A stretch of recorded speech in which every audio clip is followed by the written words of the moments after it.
Good morning, everybody. Hope you had a wonderful weekend. Welcome into the Farzy Show here at the Steven Singer Studios. My name's Marc Farzetta. Hunter Brody, Brodes, as you know. Brodes Media will be joining us just in a couple of minutes to go over all things throughout the Philadelphia sports world. Sixers conversation, Phillies conversation, a little light Eagles as well. And he even works in hockey because, Brodes is going to Brodes. But I start off with this. Yes, please, Damian Lillard. As soon as humanly possible, Damian Lillard. Right now, Damian Lillard. Is he here yet? Is he playing for the Sixers yet? Is it next year yet? Sixers actually lost to the Hawks? God damn. Anyway, I have said really throughout this entire process that the only guy that is the slam dunk, no pun intended, slam dunk deal that I would trade Ben Simmons for without any questions. I would open up the cupboard and say, okay, see that Joel Embiid guy? He stays. Anything else with Ben Simmons, what would you like? That's what I would do to bring in Damian Lillard. He's exactly what you would need to pair up with Joel Embiid. He's a guy that can score from the outside, guy that can slash and score, guy that can run your offense, does just about everything for you. And here's the best part. Doesn't disappear in the fourth quarter. What? Yeah, that's right. Doesn't disappear in the fourth quarter. I would love to see him in a 76ers uniform, and I would trade Ben Simmons in a heartbeat for Damian Lillard and what he could bring to this offense. And he's the perfect guy, I think, to pair up with Joel Embiid. He is the absolute perfect guy to match up, to put in with Joel Embiid. You have a guy that Joel Embiid can kick it out to shoot from the perimeter. You have a guy that can draw attention, suck defenders in when he slashes into the lane, and actually kick it out to Joel Embiid, because Joel Embiid has actually developed himself into a nice three-point shooter. And he's a guy that Joel Embiid can actually have some of the weight taken off his shoulders late in games when Tobias Harris maybe isn't knocking him down, when Tobias Harris isn't creating some points for you. You can actually give the basketball to a guy that can create his own shot. You can give the Hey, everyone fell in love with Jimmy Butler and his attitude. How about falling in love with a guy that plays similarly to Jimmy Butler, but is better than Jimmy Butler? A lot better than Jimmy Butler. Make that happen. If that becomes available, if all the reports are true, right? You have Chris Hayes of Yahoo.com, Yahoo Sports saying that the Dame Lillard does want out. He's upset with the whole coaching search. He's upset with the backlash that he's gotten when it comes to Chauncey Billups and his checkered past. I find it amazing that any team ever can ask their superstar player, hey, who would you like us to interview as our next head coach?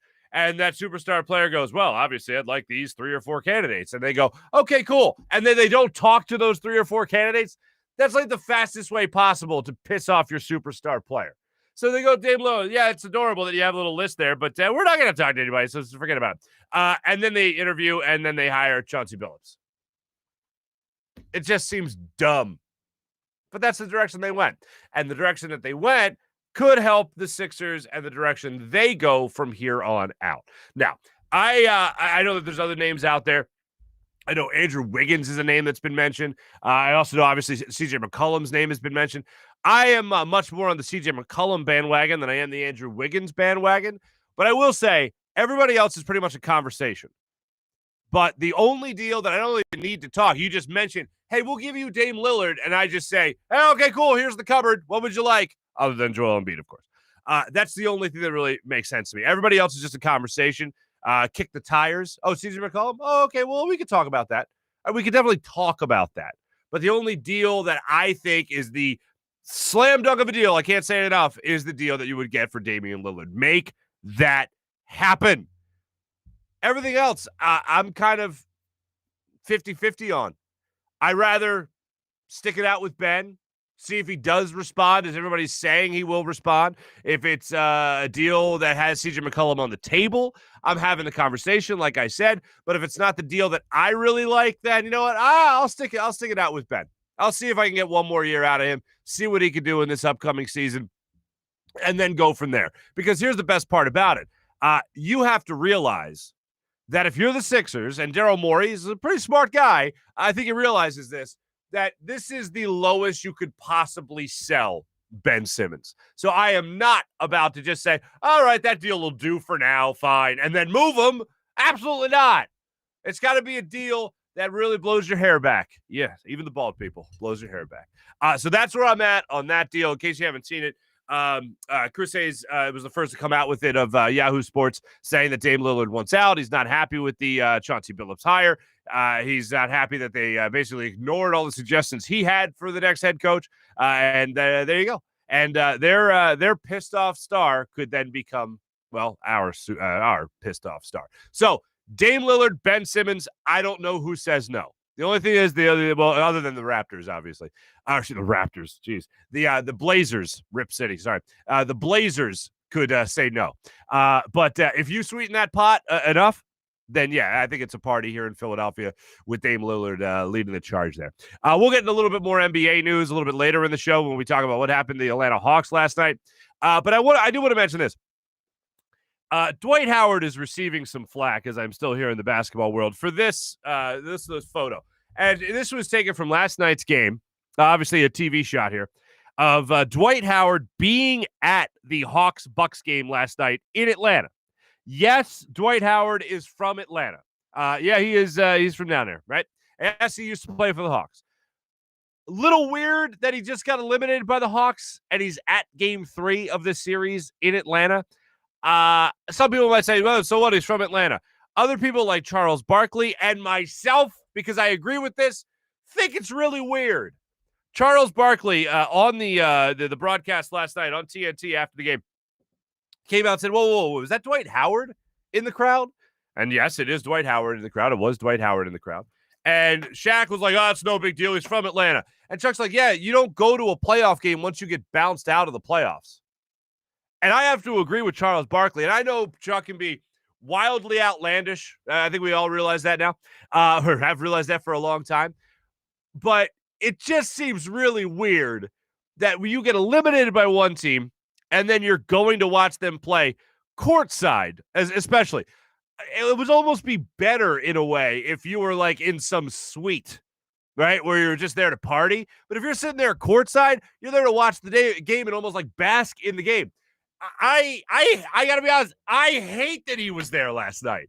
Like, if you just lost a game that you were supposed to win, a series that you were supposed to win, and you're supposed to be playing in the conference finals, I would want to stay the hell away from that.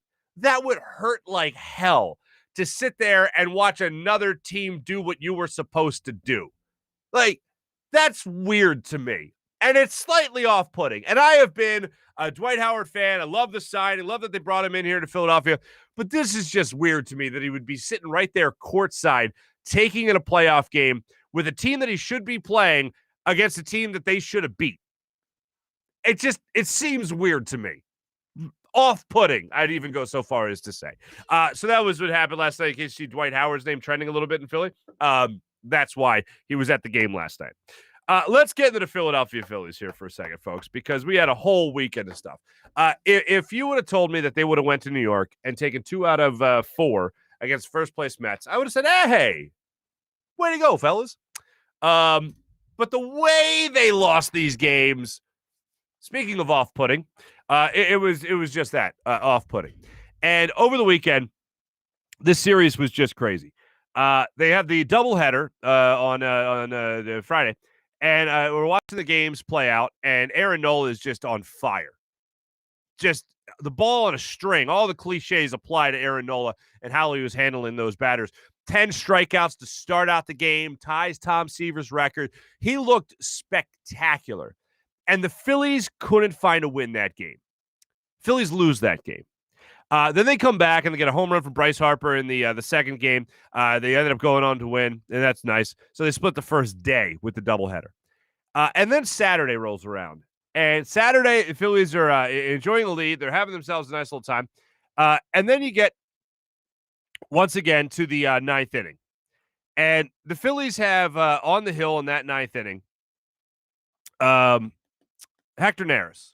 He comes out as your closer again. Archie Bradley was your closer for a little bit here. Jose Alvarado was your closer also in this series. You know, a lot of different closers, quote unquote, in this series. And I want to make sure I get this right here. Phillies go into the inning, the protecting a 1-run lead, 3-2 lead. Hector Neris is on the hill. Blankenhorn is safe on the error by Rhys Hoskins. It was a hard hit ball down the first baseline. Hoskins should have had it, bungled it, and unfortunately couldn't find it for a second. And then you have your leadoff base runner on. And then kind of the rest is history after that. Everything fell apart. Phillies ended up losing 4-3.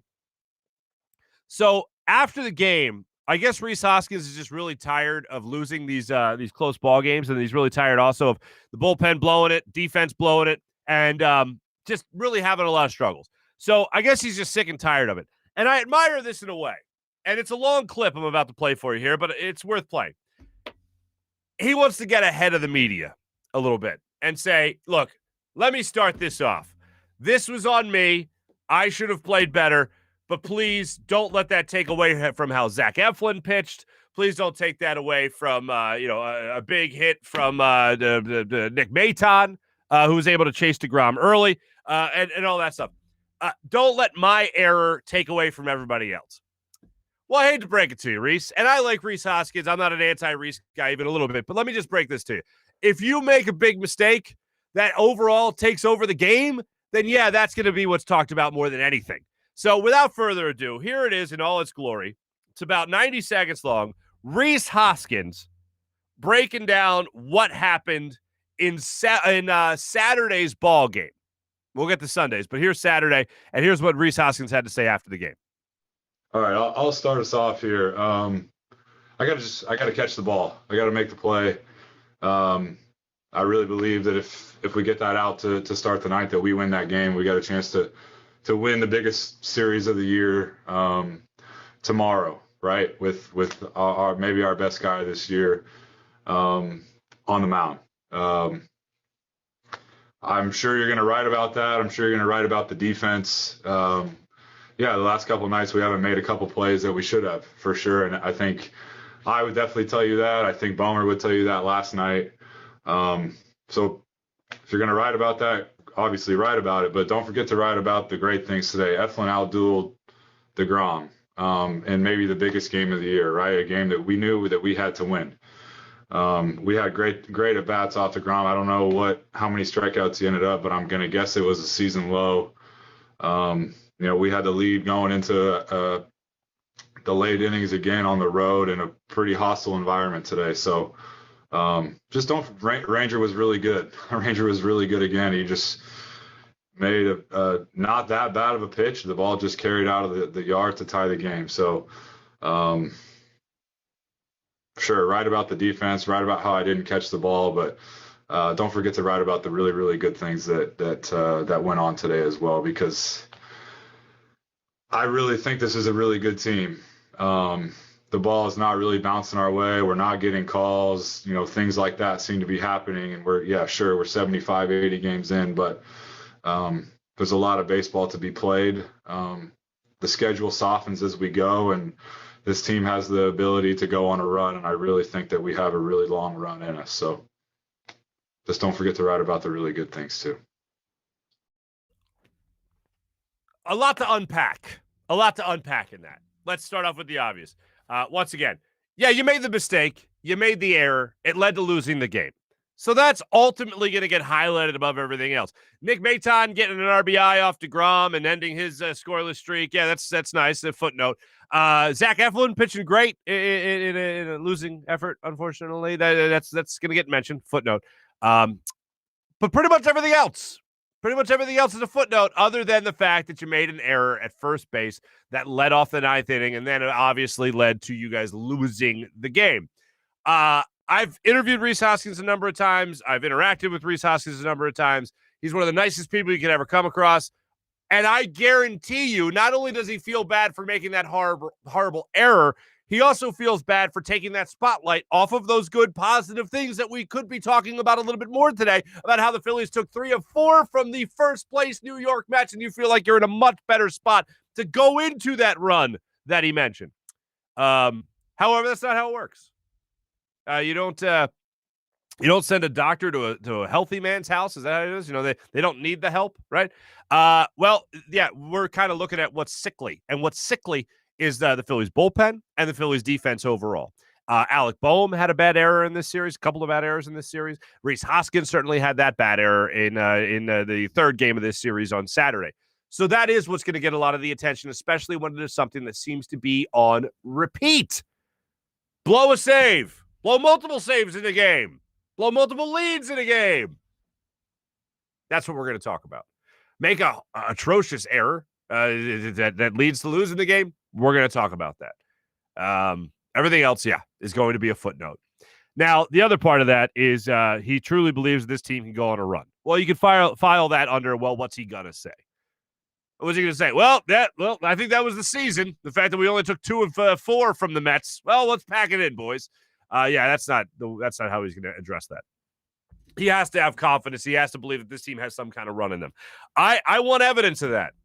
I want some of that magic that we had when we were experiencing this team starting out their season, and they were able to take the Mets to task. They were able to take the Braves to task. They were able to jump out on everybody else. You had that great feeling. You had Alec Boehm not touch home against the Braves in the early goings of the series, yet they still got credit for the run and when they won the game. Like, where's that magic again? That's what I want to see. And we really haven't seen much of that. And it is odd because, again, if you tell me that you go into New York and you're going to take 2 of 4 from your first place team in the NL East, I'm feeling pretty good about that. But then you see how they let these games slip through their fingers. And it feels a lot more along the lines of you lost these games rather than the Mets won these games. When you have losses like that, it almost feels like it's compounded. It's not just that you lost, it's the way you lost. It's the aesthetics of it all. It's the optics of it all. And that's what makes you leave this series going, I don't know about that run, Reese. As much as I'd want to see you guys go on a nice little run and play some great baseball, especially for people that are talking about this stuff every single day, it'd be nice to have this little bridge with no Sixers going into the Eagles with the Phillies actually playing some good baseball. Hey, Phillies, here's what you got. You have a nice little stretch going on here where you have an opportunity to really grasp this city, to really grab them and grab their attention before the Eagles start up, where you can really draw people in with some interest here before training camp starts off. I know that shouldn't be the goal of a baseball team. All I'm saying is it's a nice little opportunity here for the Phillies to grab the attention of the city while the Sixers are out of it. The NBA ratings are down, and training camp's not going on. Flyers obviously aren't in the Stanley Cup final. So, right now it's a nice little time for Philadelphia to be thinking baseball. So let's cross our fingers that actually happens. Phillies go from this Mets series. They got a 1-game makeup game with Cincinnati, 3 against Miami at home, 3 against San Diego at home before going on a road trip to the Cubs and then the Red Sox before the All-Star break coming up here on July 11th. So let's go Phillies. Cross our fingers for that. Coming up, we got Hunter Brody joining us in just a second. We also have a couple of things in our morning rush segment that you got to see, including a proposal that got booed. And then we also have some Eagles conversation to get into. Oh, video has been released. Have you watched the social media? Have you watched the social meds? Have you seen Devontae Smith catching passes from Jalen Hurts? Huh? If you haven't seen it, we got it for you. We're going to let you see that in just a minute. But before we get to Hunter Brody, let me tell you about my good friend Steven Singer of Steven Singer Jewelers. Steven's got it all. You know what? Some people, other jewelers, might say that they hate Steven Singer. And you know what? Guys might say that they hate Steven Singer. Really, anybody going to buy some jewelry, some very important jewelry, might hate Steven Singer. You know why? Because sometimes people want excuses. I can't go. It's not affordable. I can't go. I don't want to have to negotiate. I can't go. People are pushy. No. Steven Singer Jewelers takes all those excuses out. And you know what he does? He takes great care of you with his real jewelry experts. And how about this? The perfect price. Every single time. Guaranteed. The perfect price at Steven Singer Jewelers, the other corner of 8th and Walnut, or at IHateStevenSinger.com. So if you're looking to get engaged, you don't have to worry about the pressure. You don't have to worry about the price. You know you're going to get taken care of every single time at Steven Singer Jewelers. He takes all the excuses out of it. Steven's been taking care of the Delaware Valley for over 4 decades. He specializes in diamond engagement rings, and his staff of real experts, real jewelers, real people are there standing by to help you pick out the perfect ring or gift at the perfect price. No call center, no sales, no haggling, no codes, no promo codes, no discounts. Just every single day, the perfect price at Steven Singer Jewelers. Guaranteed best value every day at the perfect price. Check out Steven Singer Jewelers at the other corner of 8th and Walnut, or right in Philadelphia, online at IHateStevenSinger.com. Always fast and free shipping at IHateStevenSinger.com. Without further ado, let's talk to our good friend Hunter Brody of Brodes Media as he joins us to talk all things Phillies, all things Sixers, and yeah, as you would guess, he works in a little hockey as well. Coming up right here, Hunter Brody on the Zatos Investments guest line.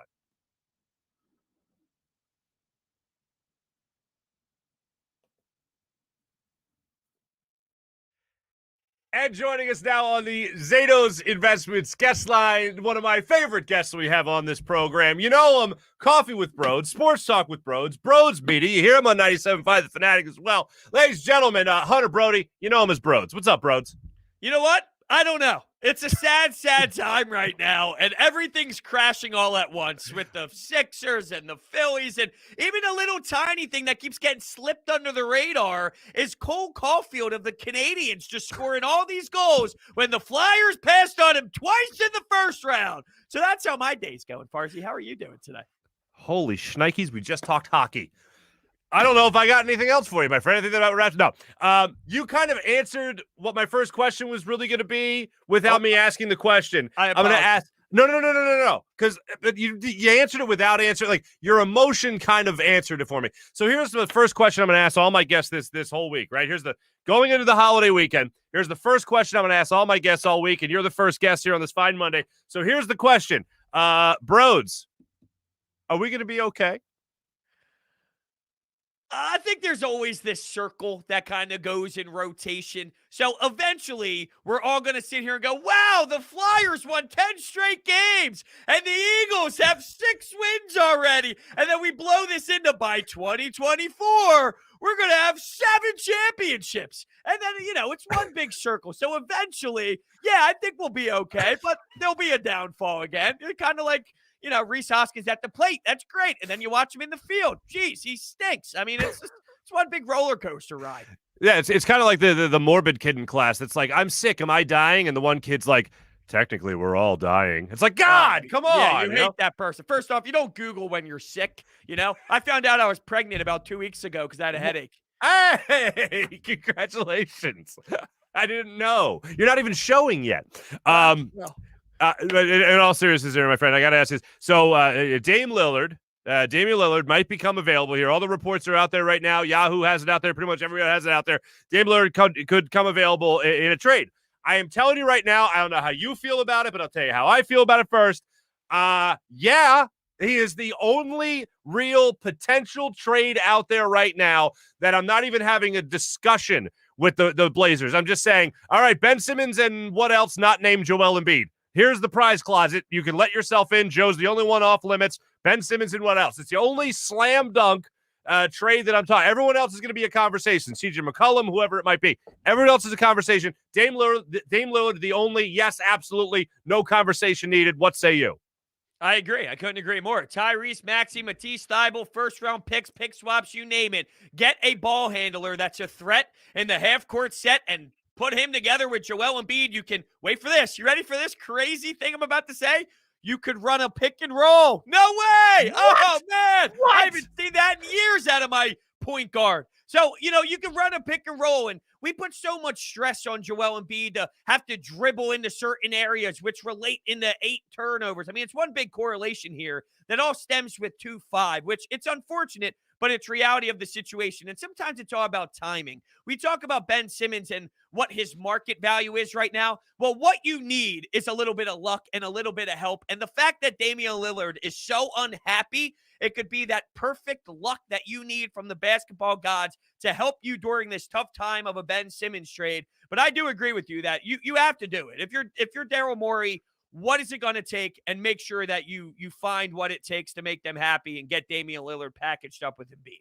I laugh every time this happens, and it happens more often than I can believe in professional sports, where you ask your star player, hey, who would you like us to interview? And star player tells you a list of names, and then you don't talk to anybody on that list. It's like the easiest way just to make them happy. Just have a conversation at least with some of these people, and the Trailblazers apparently didn't do that. What makes me excited thinking about it is I don't want to get too far ahead because now in my mind, I'm like, oh, wow, they won the championship already. This is amazing. But Yeah, right. watching Joel Embiid, and this is no fault on him. It's just the nature of being 7'2", being a center, trying to create your own space when you're playing 4-on-5. Dame time is a legit thing. Dame time. He takes the game-winning shots. He drops 50 points. While that might not happen every time if he's paired up with Joel Embiid, the fact that you don't have to rely on your center and you can actually use a perimeter player to create his own shot in crunch time. I watched, and this player can't even shoot the ball, but Giannis and KD in Game 7, back and forth, back and forth. And I watched Devin Booker and Paul George back and forth, back and forth, back and forth. You need that out by the perimeter in the half court to help you create shots. That's why I'm starting to get so excited thinking about it in this hypothetical that I'm brainwashed into thinking already happened. You need to have that. You need to have that. And if you don't, you watch offense struggle. And Daryl Morey made it clear the offense needs to get better. All right, if we're looking at Dame Lillard as the end-all, be-all, as the guy that is the no conversation needed, just whatever you want, take it kind of deal, other than JoJo, what's the next step down? Who are you having a conversation about? Who are you trying to work out a trade still for? What's the next step down from Dame Lillard, in your opinion? All right, I'm not happy about these answers because, there's the narrative out there that I'm not trading Ben unless you get better. Well, I hate that I'm here. I'm not trading Ben if it makes you worse. But what I am going to do is I'll trade Ben if it keeps you the same. Because my step one is I need to play 5-on-5 again. And I believe CJ McCollum, if you have Maxey, McCollum, Green, Tobias, and Joel, that could possibly be another second-round exit team. But you're playing 5-on-5, which gives Joel Embiid another advantage to maybe possibly sneak you into that Eastern Conference Finals where Ben doesn't work. What he is so good at is transition basketball and running the floor and finding open guys. Guess what is not happening in the fourth quarter of an NBA playoff game? Right. That. So what he does doesn't work. So, the narrative is I'm not doing it to get, if we don't get better.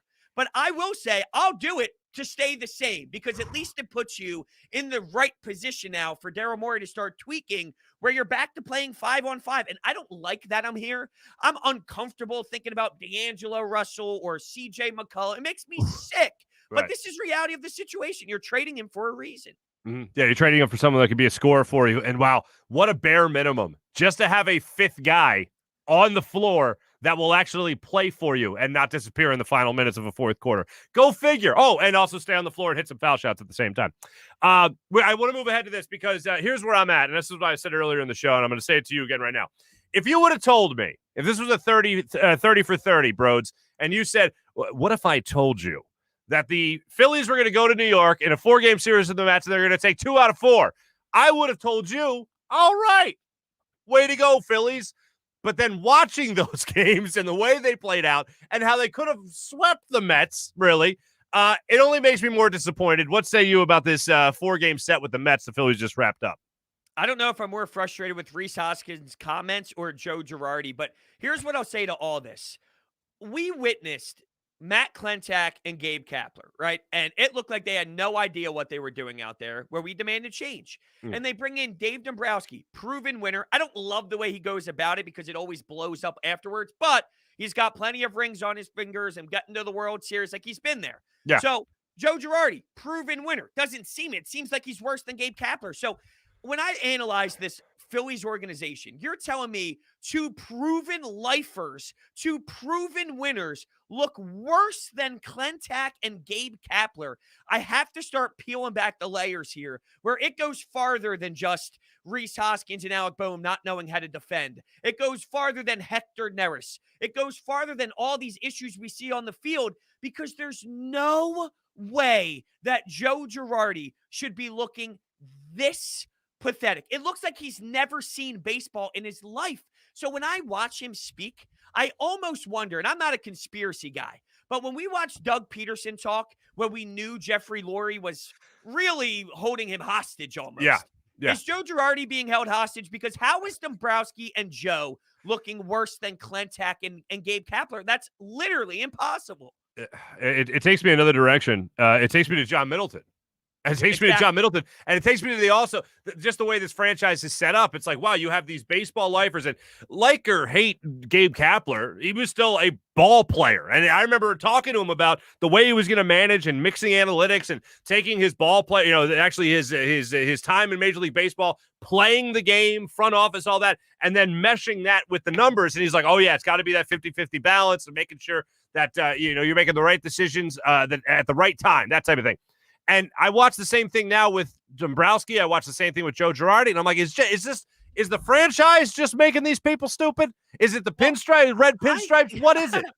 Maybe. I almost wonder, because Dombrowski's an old school guy. And this would go against the people that, look, there's a group of individuals that hate analytics so much. I watch the Rays play. I watch the Dodgers play. They're doing just fine. So it's not analytics that are miserable. But I wonder, is Joe Girardi and Dave Dombrowski not using analytics? How many times have I seen Zach Eflin get yanked for no reason? And then you put in a pitcher that's now lefty-righty. I mean, I'm watching Joe go lefty-righty, righty-lefty. What are we doing? So is it now to the point where they're trying to get away from analytics? And I don't know. I just there's no analytics that would tell you go lefty, righty, righty, lefty, and use these. So are they not using analytics? And that's why they look like they don't know what they're doing, which would go against the whole narrative of analytics are stupid. But I'm trying to look for answers, because the decisions being made are little league managerial 101 stuff. It's below analytics. When you think about it, when you think about lefty, it's like, that's not analytics. I remember that when I was 7 years old, watching baseball with my dad, being like, oh, you're going for the lefty-lefty matchup. And I'm like, oh, that makes sense. I didn't need a booklet to figure that out. Archie Bradley, right-hander. Let's go to Kyle Schwarber here. So, second pitch bomb. How many times has a pinch hitter hit a home run against the Phillies? It feels like Farzy. Aaron Ruff. I mean, it's sickening. Farzy, it's sickening. I wasn't expecting two things. I wasn't expecting: hockey leading it off and Darren Ruff being referenced. You, my friend, you. All right, let me ask you this. So let's get to the Hoskins comments here. First off, let's just address this. I didn't know Alec Boehm's nickname was Boehmer. How did we not know that already? Yeah, that's an interesting one. You would think that maybe someone, as a hockey guy, right? ERY. I mean, that's something that you throw out there all the time. It's just natural, right? Yeah, sure. Yeah, absolutely. You think someone would have caught that? Look, I get what he's saying. I understand that he doesn't want to be the highlight when he played so bad and somebody else played well. He doesn't want to take away from that. But there's no limiting what the media, talk show hosts, whatever, are going to be saying about how poorly he played defensively in this series. Nothing's going to take away from that. The Phillies stink. Come back to me, Reese, when you don't stink. You guys are a bad, bad baseball team. Right now, you're sitting fourth in the division. You have a horrendous record on the road. What do you want us to say, Reese? We love watching this brand of baseball. We want this to be baseball every summer. This is a horrendous version of baseball. We have every right. And to act as if these media members, Jim Salisbury, Zalek, anyone who covers the team, isn't going to talk about how well Zach Eflin pitched against DeGrom. That's a joke. Of course they're going to mention that, because nobody gets hit. Nick Maton's out there is getting hits on DeGrom. Yeah, we're going to talk about that. But you had your glasses on your head and didn't catch a baseball at first base, and then the next day you can't field a line drive. And here's one thing that I can't stand. How many times am I going to hear this? Well, that was a tough play to make. It's a tough play to make because he stinks at defense. All these other first basemen make these plays left and right, these tough plays. But for Reese, these are all tough plays. They're tough plays because you stink at defense. Trade them. We got a third baseman who can't play third. We got a point guard that can't shoot, and we got an offensive lineman who can dunk. This is the state of Philadelphia sports right now. See, Alec Boehm, what happened to – I like Boehm offensively. He's hitting somewhere along the lines of – Oh, wait, I'm sorry. Are you talking about Boehmer? Yes, Boehmer, of course. Boehmer, yeah. Boehmer. He's got 4 home runs, Farzy. I mean, look, I think he can hit the other way. He can go the other way with it. He feels comfortable with 2 strikes when he's in his rhythm. He's got 4 home runs. While I'm watching Tatis hit 3 homers in one day, he's got 25. Vlad Guerrero Jr. There's not – well, I want to ask you a question. I'm now the interviewee. Interviewer. Bring it. If And don't lie to me. If the answer is no one, say no one. Who on this team, when they're at the plate, is must-watch television? Oh, nobody. Nobody. Nobody. I was having this conversation the other day. Not even Bryce Harper. Yeah. I mean, when he's playing, Bryce Harper's missed, his 20th game yesterday? So, like, I was having this conversation yesterday or last week. I think it was with Jack McCaffrey, the Delco Times. And it was like, everybody in this lineup, I would gladly go get nachos. Like, if I'm at the game, I will gladly go to concession stands and get my helmet full of nachos and have my way with that and still feel like I'm not missing anything. The only person that would keep me in my seat is probably Zach Wheeler when he's actually pitching. Bottom half of the inning at home games, guess where you can find me? The nacho stand. That's where you can find me. You know what my answer would have been? And it's sad. Everything's sad today. Gene Segura, a 300 single hitter. I remember him. That would have been my answer.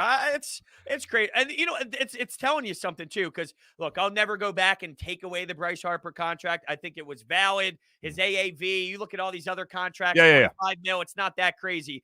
But I'll tell you what, and maybe it's because the team stinks, but he does not pop like I thought he was going to pop. No. And I am looking forward to, hopefully, the designated hitter rule coming back to the National League. I still can't believe that it was only here for a year. I hate the designated hitter, don't get me wrong, but just in terms of not delaying the inevitable anymore, it's going to help the Phillies in the long run with this Bryce Harper contract. Just like it helped the Angels for a couple extra years until it bit him in the butt this past year with Albert Pujols. But I think the Phillies will benefit greatly from that because you'll see Bryce Harper not play as much in the outfield when it comes to a designated hitter. Hunter Brody, always a pleasure. And damn, shame on me, my friend. I haven't talked to you since Brodes Media launched. Congratulations on that launching. It's a must follow on social media, Twitter especially. You got all sorts of great content up on there, and people can obviously check you out on the YouTube channel as well. And Coffee with Brodes, my friend. I appreciate you stopping by the show and kicking it with me. And I look forward to your next 7 other podcasts or forms of communicating with your fine audience. Oh, I thank you for all the kind words. Yeah, this mouth, we were joking around before we started here. This mouth just doesn't shut up. The amount of soap that my mother, when I was a child, had to put in my mouth. You can't do that nowadays, but no. Grandma had the wooden spoon, and I was running away from that one, and then the soap in the mouth. I mean, you're talking about every night. Oh, it was nasty. This thing doesn't stop moving. His name is Hunter Brody. You know him, you love him as Brodes. Brodes, thanks for stopping by, my friend. Absolutely. Thanks for having me. Absolutely. Hunter Brody joining us here on the Zatos Investments guest line.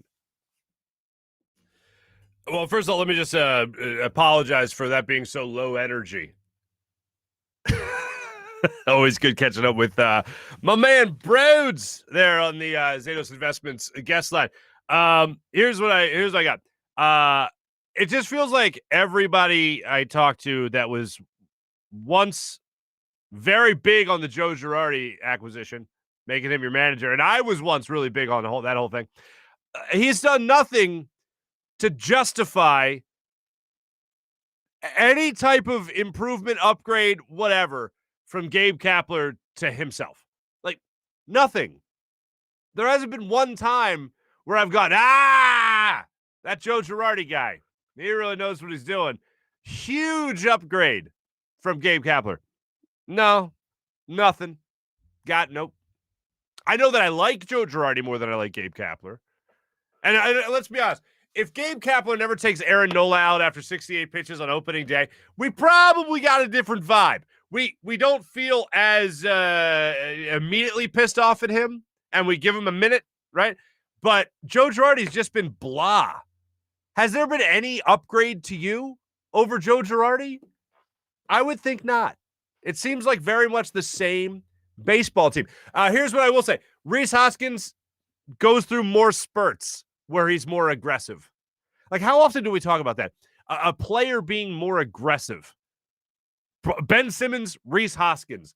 Oftentimes, Ben a lot more so than Rhys. Don't get me wrong. If they're just more aggressive. Oh, you mean do the thing that they're paid to do? That's cool. Anyway, so that's where we're at right now with all that fun stuff. What else do we have here? We got our morning rush coming up. Then we have our social media check-in as well. And then we got our big bet segment. And I'm still just a big fat idiot when it comes to bets. So we'll get to that a little bit later. But right now, when I do bet, I bet with DraftKings. DraftKings Sportsbook, my favorite sports book app.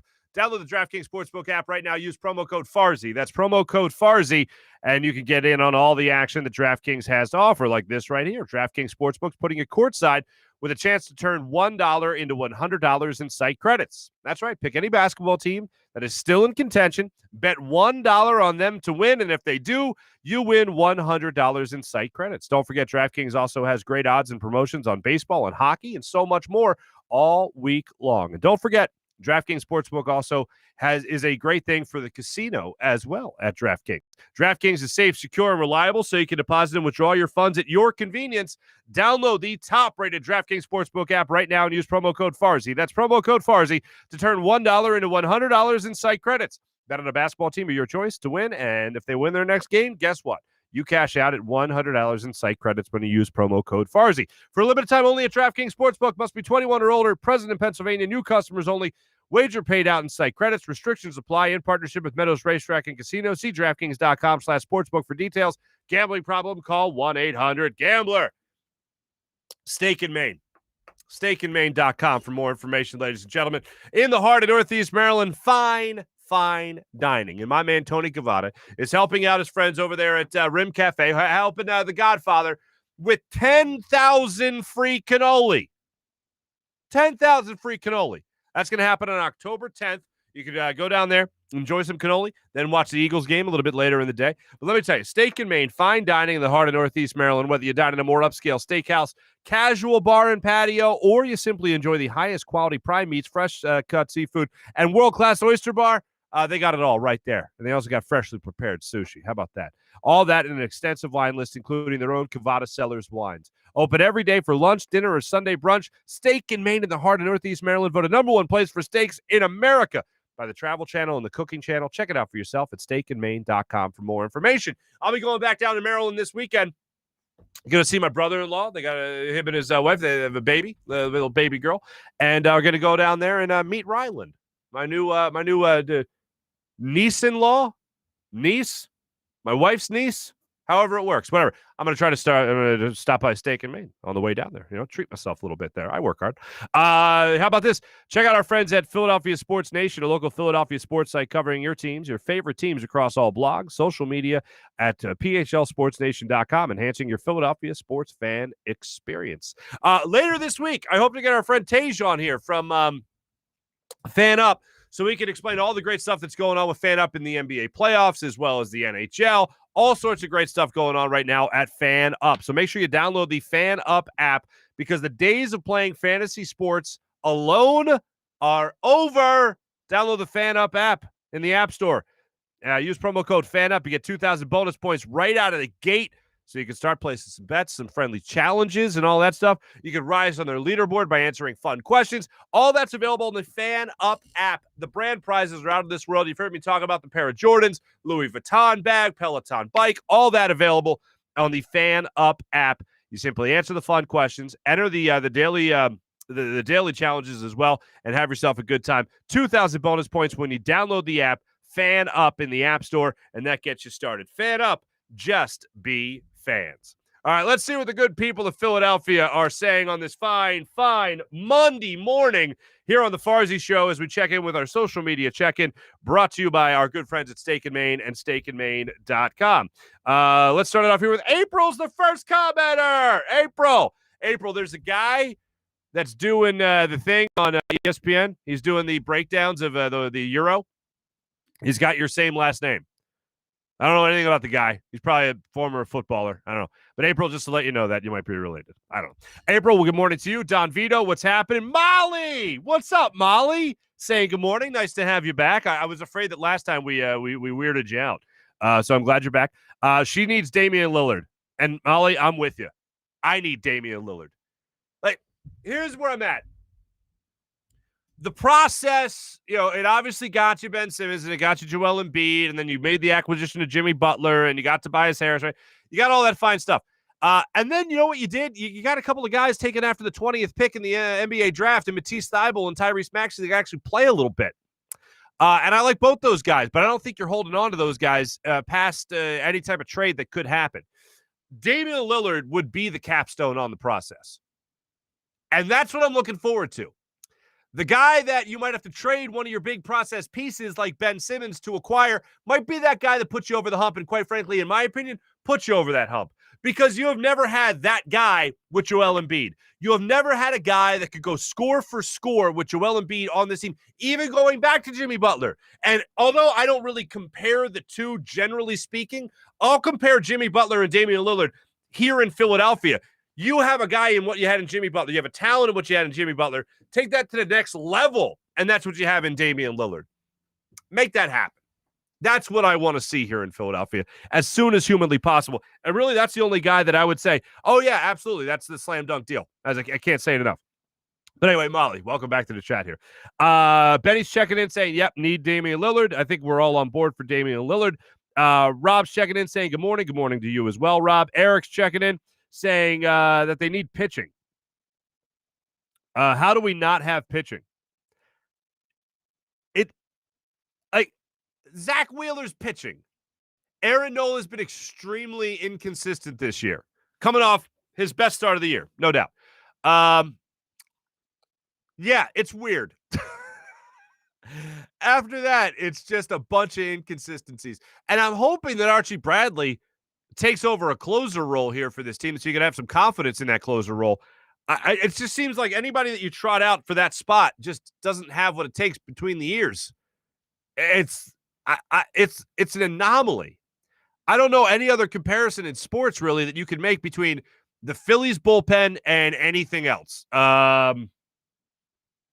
Cleveland Browns and quarterback. They seem to never have one. They have one now in Baker Mayfield, but franchise history, pretty much that maybe be the only comparable thing.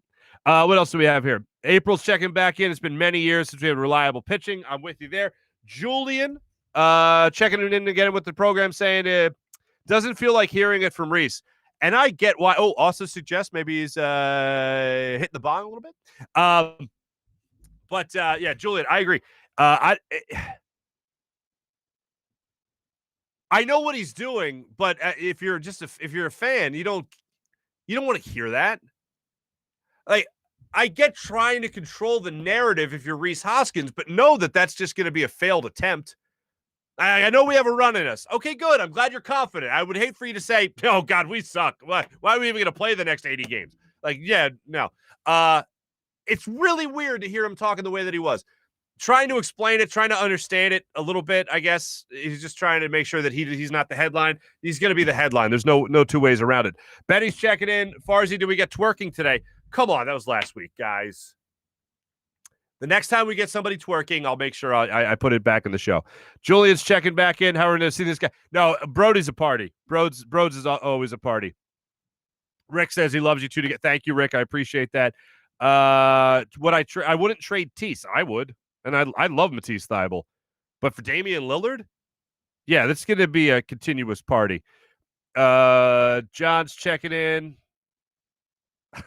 Yeah, we're high energy. That's kind of how we. Someone stole my. What's up? Where's my brother? Oh, damn it, Luigi, where'd you go? I was just reading Luigi, and then all of a sudden my computer skipped on me. That's not fun. Why would you do that, stupid computer? Brad's checking in. Fars the Psalm. Hey, Brad. Eric saying, give me cannoli. Who doesn't want cannoli? I'm totally lost here. I don't know. My computer just like blew up or something. Ian's checking in saying, hi, 911 emergency. There's a pseudo fraternity in the 6 a.m. chat room. 3 people are missing since Friday. April's checking in. April, her husband wants to get his jersey. I don't know his jersey. Oh, Damian Lillard already, I hope. Molly's back saying you never weirded me out. Cool. Molly, good to have you on the program as I get my computer back up and running here. Should be scared of nothing. Maybe Baker. Baker isn't good. Baker's better than what they had, Dante. That's for sure. Farzy knows who hits the bong. I'm reading comments, Dante. It's not my own. It's not of my own volition. No, the ESPN guy. Oh, that guy. Yeah, the guy on Thank you. Yes. The guy on ESPN with the same name as April, Fuchs. I don't know his name. I just know that's his last name. And I don't watch that much football, so I can't break it down for you. Although I do have some football for you coming up here in our Morning Rush segment. But I do thank everyone that chimes in on our chat, as per usual. You guys are awesome. Always have fun. Look forward to checking back with you guys coming up in just a minute, or tomorrow, that is. Let's jump in now to our blink if you're high, Farzy. Maybe just on espresso. That's about it. That's what I got in my little cup here. That's my espresso cup right there. It was my first Father's Day present from 2 years ago. Yeah. Anyway, that was our social media check-in, brought to you by our good friends there at Steak and Maine at steakandmaine.com. Now let's roll right into our Morning Rush, brought to you by Sky Motorcars and skymotorcars.com. Let me start off with this. NBA.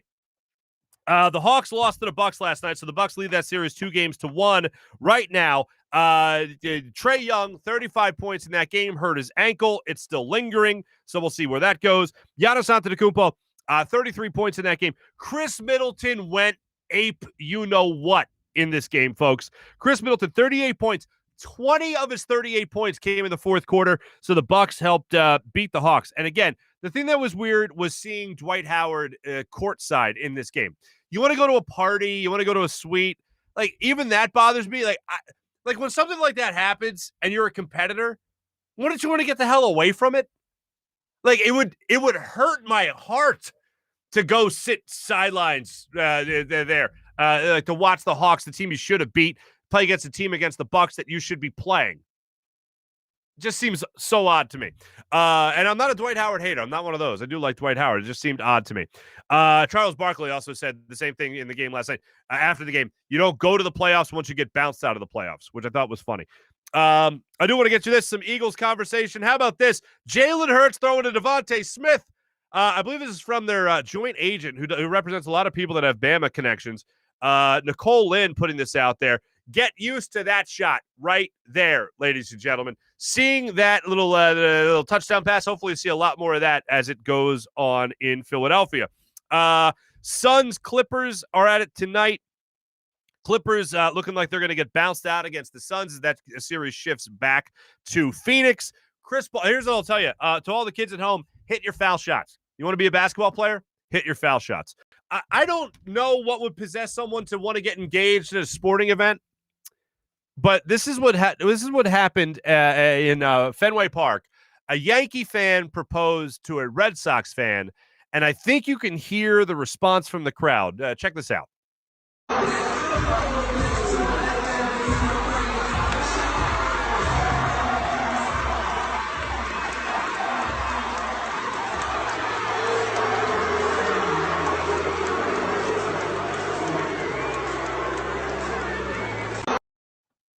Right around there is where they booed. If you couldn't hear that, my apologies.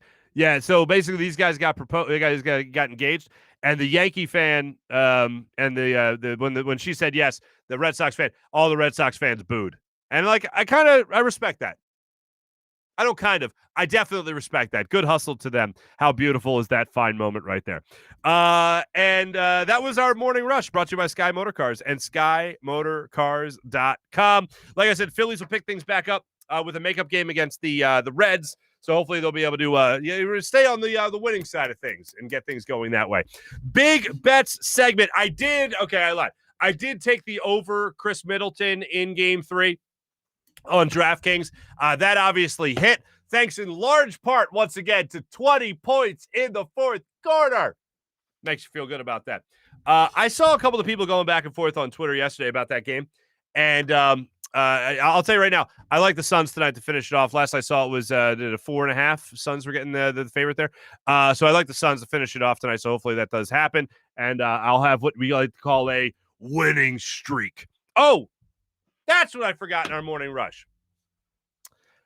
This is strictly selfish because I watch the Union, and then I watch international soccer. And when I watch international soccer or football, as we cultured people like to say, the Italians beat Austria 2-1 and needed extra time to do that. So here's where I was at in life. Saturday, the missus, she had a baby shower with one of her friends. So she was out of the house. I had little toots. I had my daughter, who's going to be 2 in August. I had her all day, which was awesome. But the Italians were playing at 3. Little toots wakes up from her nap at 3. So I had some entertaining to do with the little one. And so she was like watching the iPad and all that stuff and watching Disney movies like Luca and the other ones that are out there. You know, Disney, they're very popular. Pixar. And she wanted to go outside. My daughter wanted to go outside. So I take my laptop, and this is in like the 93rd minute. I've been watching this all day, or for the last 3 hours, and my daughter really wants to go outside. So I take her outside. I bring my laptop. I have the game on my laptop. It was on ESPN. And I'm watching it. For 94 minutes, I'm watching football. And it's 0-0. It's 0-0. And my daughter, I'm looking at her, and she's drinking something, but I didn't bring like a bottle of water or anything out for her. And I'm like, what is she drinking? And she was scooping up with a toy water out of a puddle and drinking it. And I was like, oh, God. And I run over and I knocked the thing out of her hand. I was like, Manuela, don't do that. And just then I hear, go! And that was when the Italians scored. I watched 94 minutes of that. And I'm on the 95th minute is where they scored the goal. And, of course, that's when my daughter felt it was necessary to drink muddy water out of a puddle. And then I ended up watching the Italians still win. Anyway, so they survive and advance in the Euro. They play Belgium. That's pretty much the only Euro update I'll be giving you throughout any of this. But anyway, so that's the way that went down. Thanks for watching. Thanks for listening. For those that download the podcast, much appreciated. For those that subscribe on YouTube, much appreciated. For those that haven't subscribed yet, make sure you do so. Coming up tomorrow, we have a fine installment of Hugh's Day with our good friend Hugh Lamont Douglas III. Maybe he could break down all the good stuff that happened there with the Bucks against the Hawks. And going to a playoff game as a former player. We'll see if that's the thing you do coming up. That's what we'll find out tomorrow. Thanks for watching. Thanks for listening. My thanks to Jim Hyden, who produced the program. This is a Buzz Sports and Entertainment production. My name's Marc Farzetta. Have a great rest. April saying it boosted her immune system. Yeah, let's go for that. Let's go for that. Thanks for watching. Thanks for listening. Have a great rest of your day, everybody. My name is Marc Farzetta here from the Steven Singer Studios. We'll talk to you guys tomorrow. Take it easy.